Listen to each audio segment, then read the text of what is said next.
All right, thank you for joining us. My name is Max Ghenis. I'm co-founder and CEO of PolicyEngine, here with my colleague David Trimmer, Policy Research Fellow at PolicyEngine, and excited to share with you what PolicyEngine is and some of our most recent analysis of Idaho's individual income tax changes. So I'll start off just by describing real quick, what are we at PolicyEngine and what is the technique that we use to build our simulations of policies like these new Idaho tax reforms.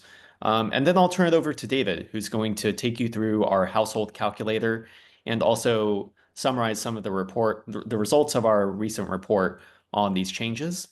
And finally, I'll wrap up with some information on sort of how we're envisioning the future of policy simulation, policy analysis, and sort of open, democratized approaches to public policy in general.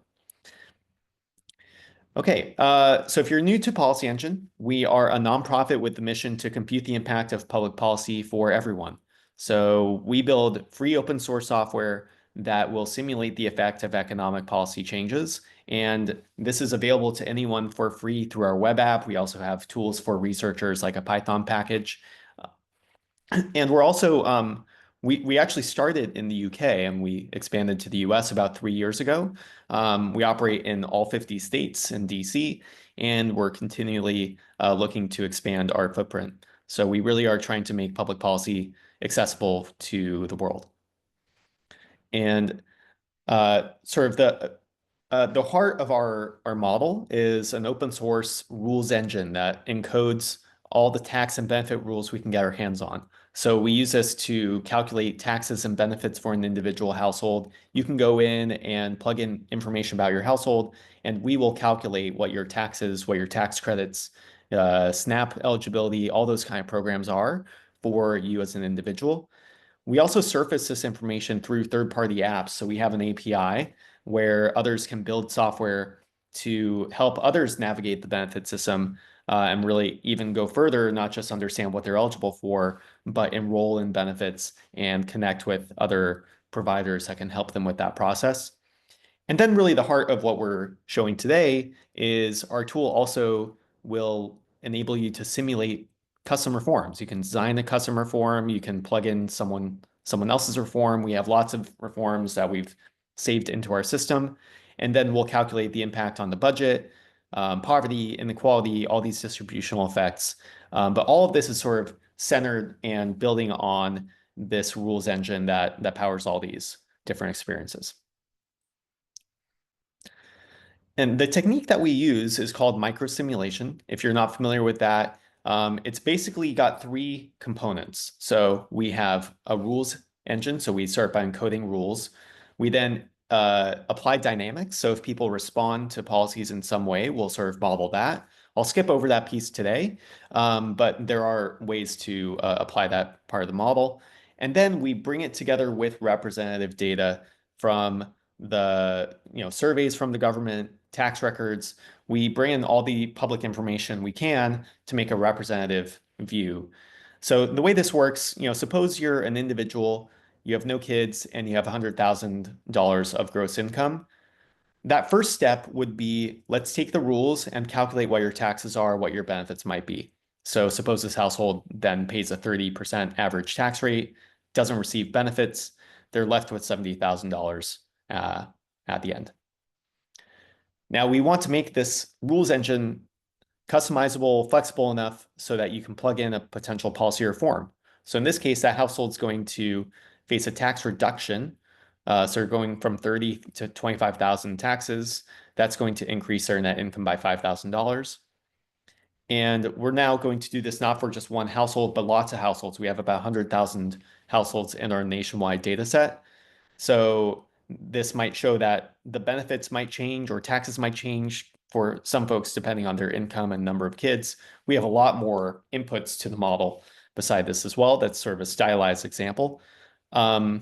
And then the last piece is we're going to say, okay, how many households does each of these represent in the real world? So this is the weight. And that enables us to do a big weighted aggregation of all of these measures and figure out, okay, this policy reform is going to, in this case, cost $1.1 billion. by having some winners, some losers. But you get all this rich microdata that you can slice to figure out what the poverty impact is, how it affects people in different demographic categories. So it's a very flexible technique that's widely used in think tanks and government agencies as well. So that's sort of the foundational piece of it. I'm going to turn it over to David to show you how this works at the micro level and then sort of go through some of the results of his new report. Take it away, David. Thanks, Max. So first, we're going to go over a household example before we get into any of the reforms or the laws that were just passed in Idaho to understand how we can calculate a household's benefits, tax rates, and finally their net income. So we're going to click the link and we're going to go over to our website, policyengine.org/us.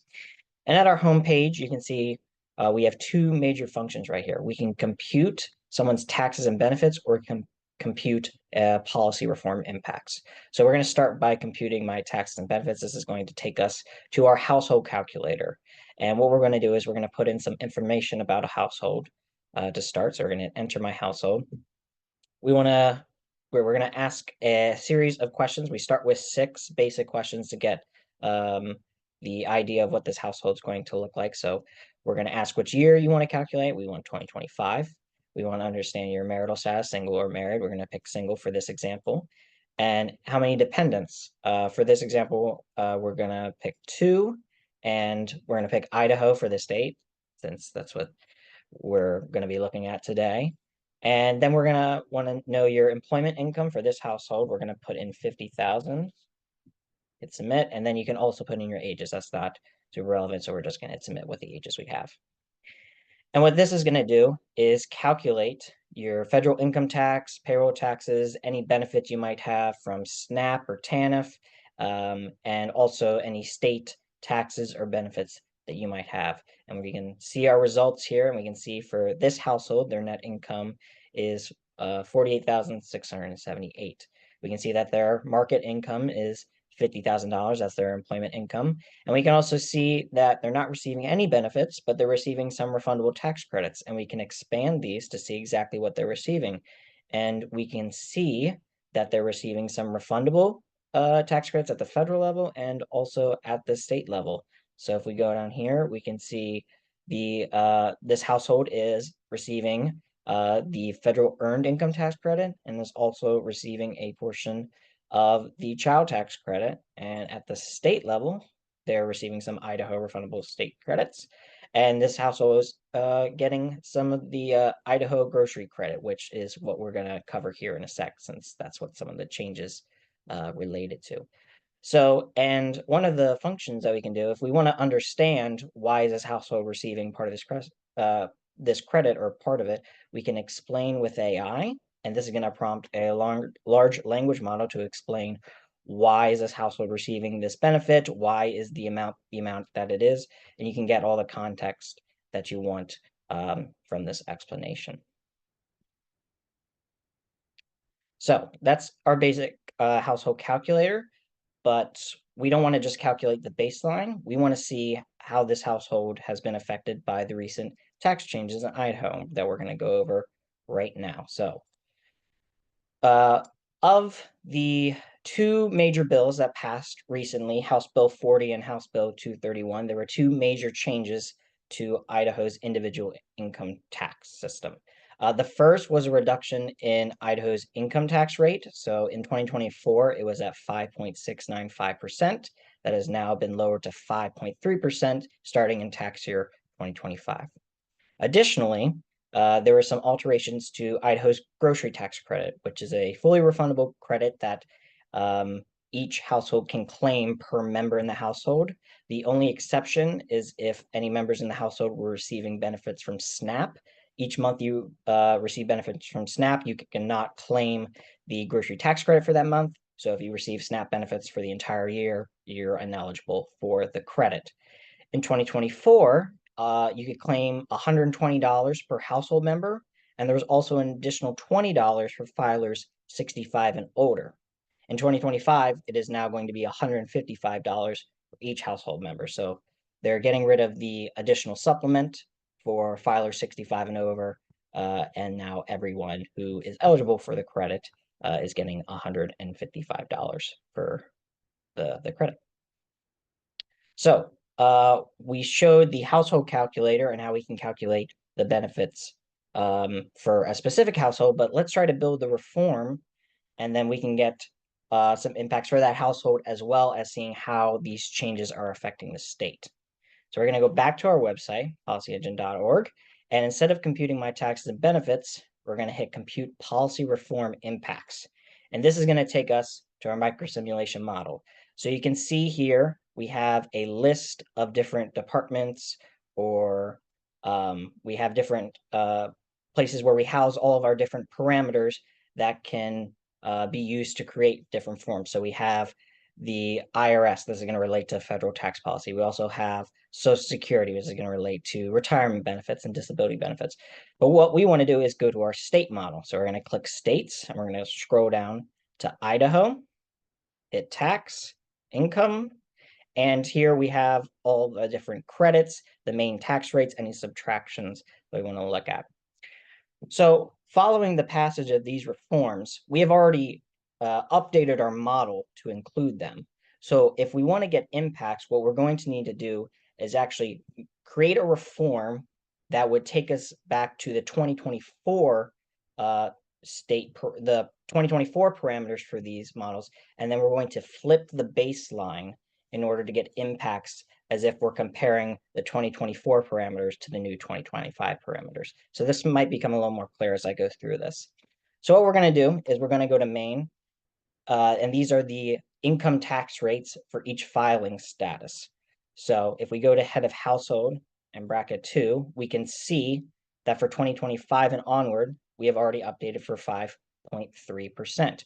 What we want to do is change this back to what it was in 2024. So we're just going to change it to that 5.695 rate, hit enter, and we can see that we now have a policy reform in provisions. We can see we're raising the rate, and we can see that this line here is reflecting that the rate has been raised back to what it was in 2024. And we're going to need to do this for each rate. So I'm going to go to bracket 2 for each one, type in 5.695%, hit enter. And then we go to separate.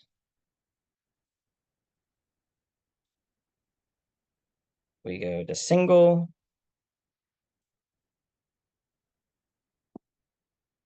And we go to surviving spouse to make sure we change the rate for all of the different filing statuses.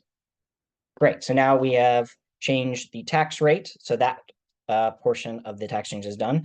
But now we need to make our alterations to the grocery tax credit. So we're going to go to credits, and we're going to go to grocery. And we made changes to the base amount of the credit. We're raising the base amount from 120 to 155, but we're also getting rid of the $20 supplement for age filers. So we're going to go to age, and we have an in effect parameter.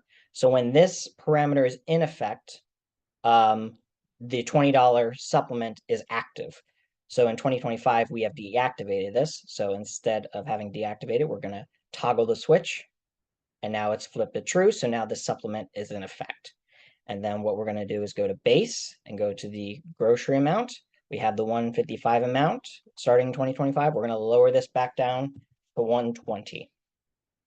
Okay, so now we've entered all of the parameters we need to reflect the changes before these bills were passed. So how do we get the impacts? What we're going to do is we're going to hit more options on the left. And before we do that, we want to make sure that we're calculating in the right place. So right now we have the US. We want to make sure we're looking at Idaho specifically. So we're just going to scroll down and hit Idaho. So right now, we are comparing these reforms to current law. But what we want to do is flip them. So if we can hit this button right to the right of the check mark, what we do is we're going to flip these reforms. So now we are comparing the 2024 parameters to current law, which has the 2025 parameters in effect. So now we're going to get the proper baseline, and we have the proper reform, and that's going to give us the impacts that we want. So now all the households that we looked at and the household that we're about to look at that we got a baseline for is going to be properly reflected. So let's actually look at that household. We can hit enter my household right here.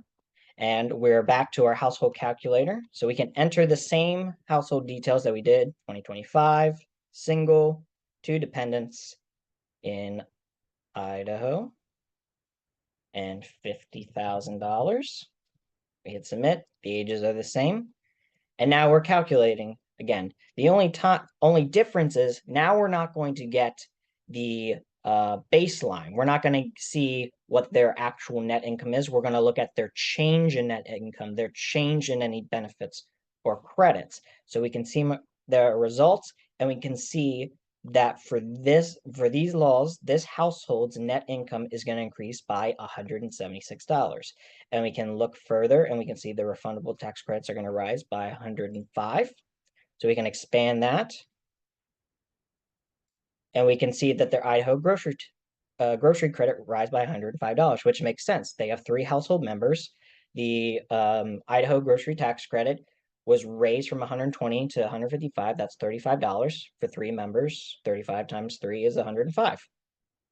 And then we can also see that their total tax before these credits is going to fall by $71. This is the effect from the income tax rate reduction. So from reducing the rate from 5.695% to 5.3%, their income tax liability is dropping by $71. So that's just one household example, but we want to look at the state overall. So we're going to go back and we're going to get some micro simulation impacts. So we have a couple slides here with some of the big changes that we are able to calculate using our micro simulation model. So we can see that the tax changes are going to cost $225 million, and that's going to be for tax year 2025.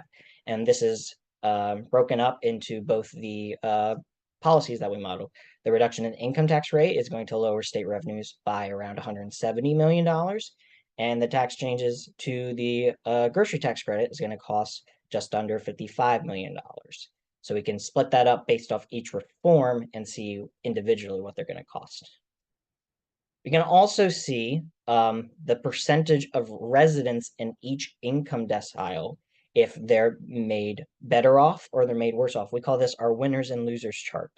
So we can see that let me go back, sorry. We can see that this reform is going to benefit a majority of residents in Idaho, 87% in fact. And we can break this down by income decile. So we can see at the bottom, we're seeing around, we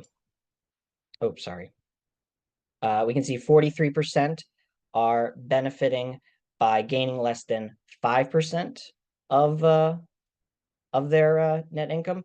And then we can also see this dark blue, this is 3% that are getting more than 5% of their net income. So we consider this a bigger increase in their net income that they're receiving from these tax changes. And we can see that higher up the income distribution, we're seeing 199% of residents being made better off. So we can see that a higher percentage of those in the income in the higher income distribution are benefiting more, or are benefiting. There's more residents there that are benefiting than in the lower income distribution. And then if we want to look at the actual benefit, like an actual dollar amount that they're benefiting, we can measure that with our income distribution charts. And we can also look at this by income decile. And I should say that any of the income deciles, we use the national income distribution. We do not have state specific distribution right now. But again, we see, you can clearly see that there's an increase in the average benefit these households are gaining as you move up the income decile. So at the first decile, average benefit, and this is per household, I should say, is $25. When you get up to the highest one, we're just under $1,200. So it keeps rising with income, which makes sense. An income tax cut, if you have a higher tax liability, you're going to see higher tax savings. And we should also note that these reforms have no effect on the poverty, on poverty, I should say. We use the supplemental poverty measure for our measurements of poverty, but it will increase the Gini index of inequality, which is just a measure of income inequality to see if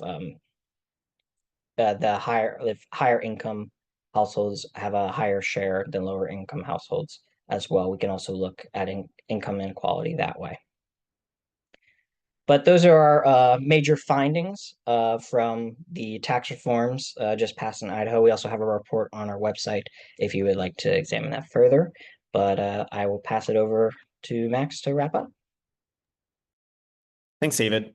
So that's sort of where we are now. This is how we're building software to enable this kind of policy analysis more broadly. And we have a lot more ideas, a lot more software development that we're building to make this even more accurate, comprehensive, and accessible. So a couple of ways that we're doing that. In terms of comprehensiveness, we really strive to be the most comprehensive open model in the country. And I think we've made a lot of progress for that. We have all the state income tax policy rules, federal tax policy rules, programs like SNAP and SSI. And we're working on adding some more, including Medicaid, CHIP, and the Affordable Care Act premium tax credits, as well as childcare subsidies. Some of these are often highly complex and live outside the tax code. And so that's sort of on the rules side. Another axis of comprehensiveness is how deep you can go. So right now we do have state breakdowns. Of course, that was the focus of this presentation. But we've actually done a lot of microdata enhancement to make those results more accurate at the nationwide level. And we're eager later this year to bring that down to the state level. So we're going to use machine learning to make it even more accurate. And also that enables us to get congressional district breakdowns. And we hope in the future, state legislative breakdowns as well. So you'll be able to select your congressional district and see what the impact of a policy like this would be on poverty, inequality, and the population overall at that local level. In terms of accuracy, one thing we didn't go through today, but you can actually plug in to the app elasticities. So if you're interested in understanding how much labor supply or capital gains might respond to these policy changes, we use standard economic models that sort of show how people work more or less depending on their marginal tax rate or how much income they have. And we sort of apply those automatically to our simulations if you select it. Now, there's a lot more we could do in this front. So how much do people change their charitable contributions when their marginal tax rate with respect to charitable contributions changes, for example, due to itemized deduction reforms that are being discussed in DC today. So lots more on that front. And then I think we could also do things like integrate with general equilibrium models. So not just understand the impact on labor supply, but how this affects GDP, capital formation. A lot of these individual tax policies still have macroeconomic impacts that we're starting to shed a light on and intend to more in the future.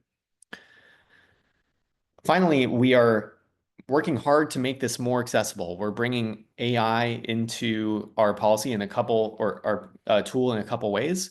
So once you design a policy reform and we run the simulation, we'll actually use AI to explain the results. It's not doing the analysis, but it's making those analysis results even more interpretable. We're also showing how your eligibility can, a lot of factors go into that eligibility calculation. We're doing that at the individual level too. And we're actually working with a design agency on a full redesign right now. So we're going to use the best of modern web app technology to really make it as easy as possible to save your policies, to share them, and to explore even more of the details of our model through a better interface. So that's where we are now, and I would like to open it for questions. I actually have a couple questions, David, to kick us off for you. So one thing, the grocery credit, it's almost universal except it doesn't include SNAP recipients. Is that right? Yeah. So the 87% of people affected by the policy reforms combined, is that basically suggesting that 13% are folks on SNAP, or is there any other sort of reason there? I think that the SNAP is the major exclusion from the grocery tax credit. It is a fully refundable tax credit. So technically, if someone had no income, but they for some reason did not claim their SNAP benefits, they would be eligible for the Idaho grocery tax credit, though they would probably benefit more from collecting their SNAP benefits than the Idaho grocery credit. So that 13% is likely those who receive SNAP and therefore are ineligible for the grocery tax credit. Yep.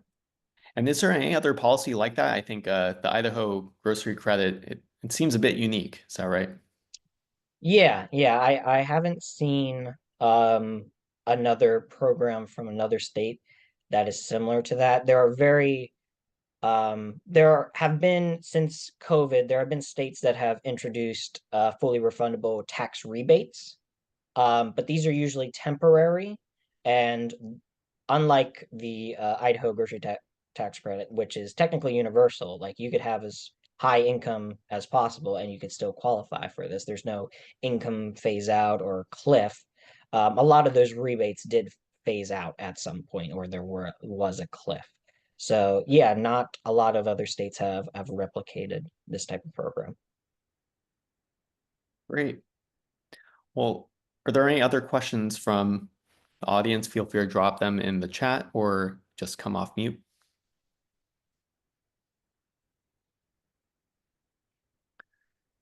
Okay. Well, thanks again, David, for sharing this with our community. Thanks all for tuning in, and we will see you next time. Feel free to reach out to us, Max or David at policyengine.org, and try it out. You can read our report at policyengine.org or play around with the tool to explore other policy ideas you might have. Thanks so much. Thank you.